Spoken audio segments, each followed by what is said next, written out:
Good morning. A while back, I had a great mentoring session with Dave, and he pointed out one of my natural gifts is be able to talk to anybody. And I was like, I don't think it's really a superpower, but if you say so, he's, oh yeah, true. And so this is a conversation about how I went from being a wallflower to talking to anybody in the airport at any moment. Um, So, first of all, I want you to grab something and hold on to that insignificance. So, it could be a quarter, it could be a paper clip, paper clip. It could be even just tissues. I mean, something. But during this talk, you can't put it down. You always have to hold it, and you can change hands, but don't let it down. So I'm going to hold on to my quarter. So even though conversations with strangers comes naturally to me, it was not a natural thing when I was growing up. I grew up in a kind of rural area. I didn't have kids my age to play with, so I didn't have a whole lot of social skills. It's kind of like a kid being homeschooled in Alaska. You may know not a lot, but it's like social interactions aren't my thing.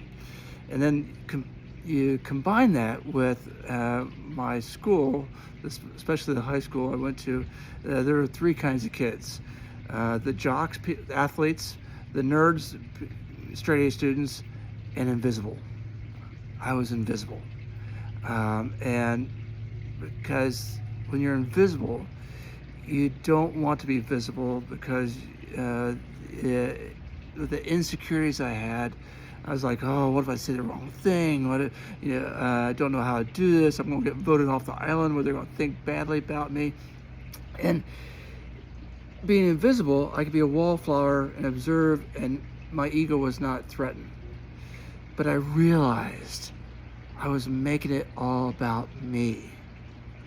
And so one of the biggest things of this conversation is, before you start a conversation you're worried about, say to yourself, it's not about me. This is not about my value, who I'm worth or not, what my skills are. This is not about me. And it'll make it easier. So I had all these insecurities, all these challenges, and so I didn't talk much. Start with the strangers, but that kind of changed when I went into medicine. I was a physician assistant in family practice, and you can't make it about you in medicine. So it's always asking people questions about what hurts, what's important to them, where they want to be, those kind of things, and those conversations became natural. And with doing that, I was able to kind of start growing out of this. And with Optavia, with the training we've got, it's gotten better and better and better kind of thing.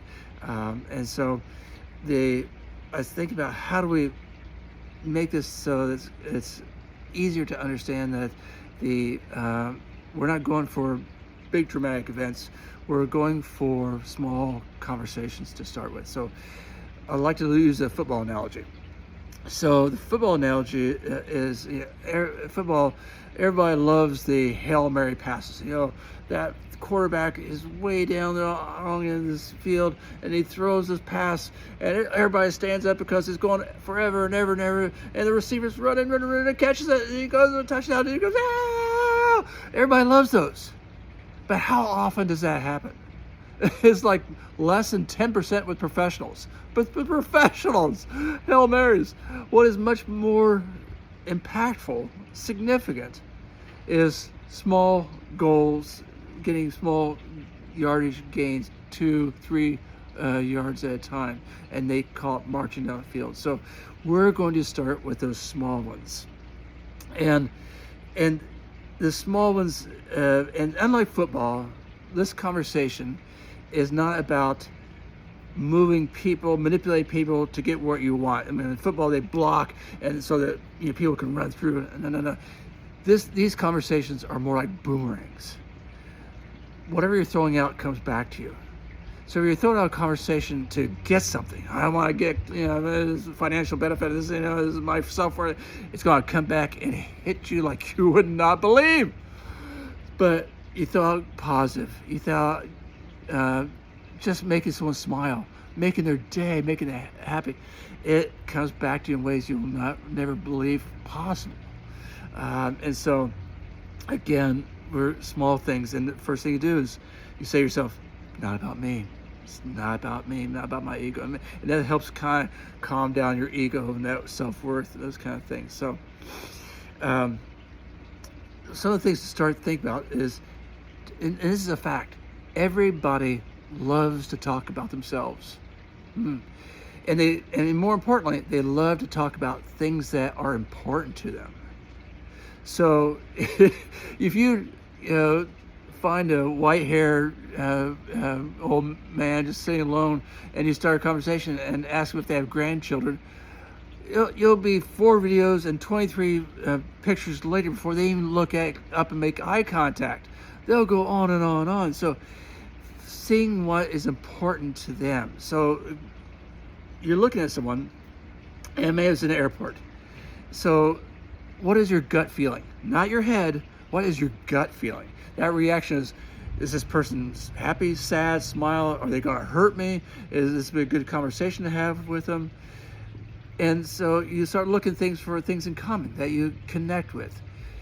Everybody dresses for who they want to be connected with.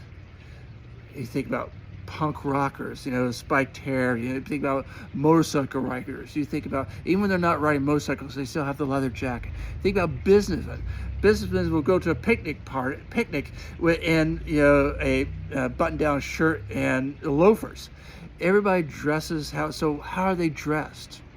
Casual, happy. Are they on vacation? Are they so looking for clues? Do you have something in common with them? The same sports team, a book, whatever. So something small, something important, and their body language. You just feel good about conversation, and so then walk up to them. Couple of slow deep breaths, walk up to them, make eye contact, and smile. Eye contact and smile. So this is like, if someone walked up to you and said, I'd like to have a conversation about that book you're reading, do you want to talk to them? No. You be kind of go, what's wrong with this person? But you walk up, you smile, that looks like a great book. I love read books. Would you recommend it? What, and find out what they like, find out what they and in the beginning, these small things, practice these on conversations that are going to be limited. The checkout person at the grocery store, your barista, the Amazon delivery person. True story. We're sitting on the porch having a nice dinner. Amazon guy comes up, delivers package, looks at our meal, and you can just tell this guy's working. He doesn't have time for food. I said, would you like a dinner to go? He's like, that'd be great. It's against every policy they have. But boy, that guy was so happy to have that food. We never met him again. He'll never know who he is. But we made his day. We made him feel better. And that is the goal of those short conversations. Make someone smile, making their day. Okay, so medium gain, 10 yards, kind of thing. So you're having this conversation, and there's time. So you start asking kind of curious questions about their life, their book, what they love doing, what is in their family. Frank, family. I don't know the acronym. Your mentors will know about. So there's lots of things you can ask about, and just being curious, and if you kind of get stuck, they say, "I'd love to hear more about that. I'm curious about that." And what I love is being silent. Yeah, they think you're you're being wise, you're just kind of going, I don't know what to say next. But then that people don't like to have silence, so they'll fill the void. They'll go on. They might ask you something. They might ask you about whatever. And please know that many years ago, I got into this. Mine was a lot like an interview, a lot like medicine. Question. What's wrong with it? How do we fix this? What's the problem? Is Yeah. There's a wonderful book, Super Communicators, by Charles Duhigg, I believe. And he says the fastest way to make a true connection is when you're having vulnerability back and forth. It isn't like one person takes all the stories and then the other person takes on. No. It's back and forth conversation, sharing about vulnerability. Oh man, that really sucked. I remember being like that. That's happened to me too. Did you feel like this is going on with you? Those walls come down. Those conversations come down. And it just starts to flow. And it's all about just making that connection. So the long pass, the Hail Marys, it's like, wow!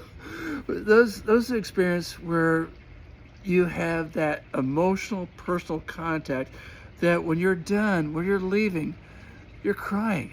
You're both crying. You're getting hugs from a stranger.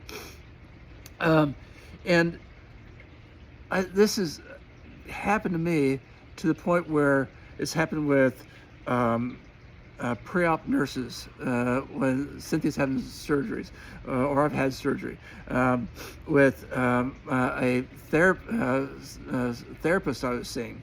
She's the one crying at the end of my session. I mean, just those personal connection conversations about things that matter to us, things that are important to us. And it's not about, the conversation is not about, oh, that's nothing.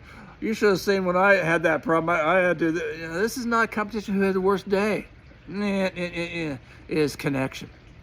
And when you're doing that, all these are not about you, and so not about your ego. So it's easier to go there. No one's, worried about you. And the boomerangs of these are that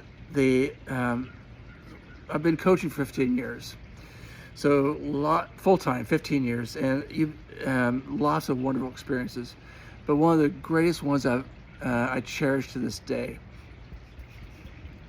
is a conversation I had, casual conversation at breakout training at lunch with another coach from a completely different team, different line, never thought I'd see this person again.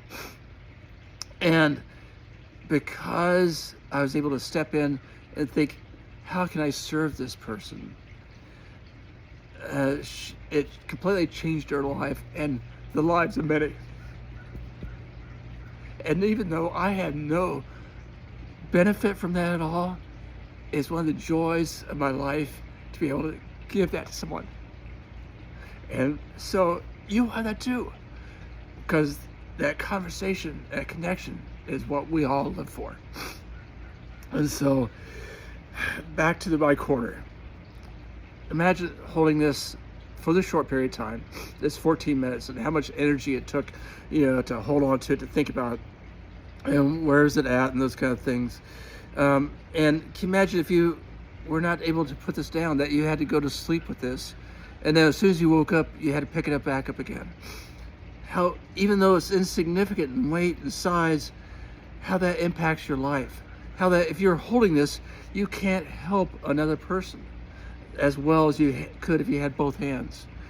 How that if this was gone, what a relief that would be. This is your fears.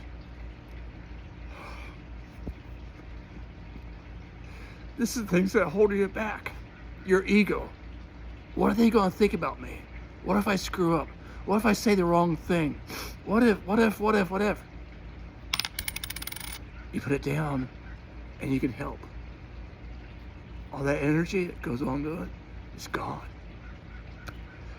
So think about letting go of that quarter, let go of those fears.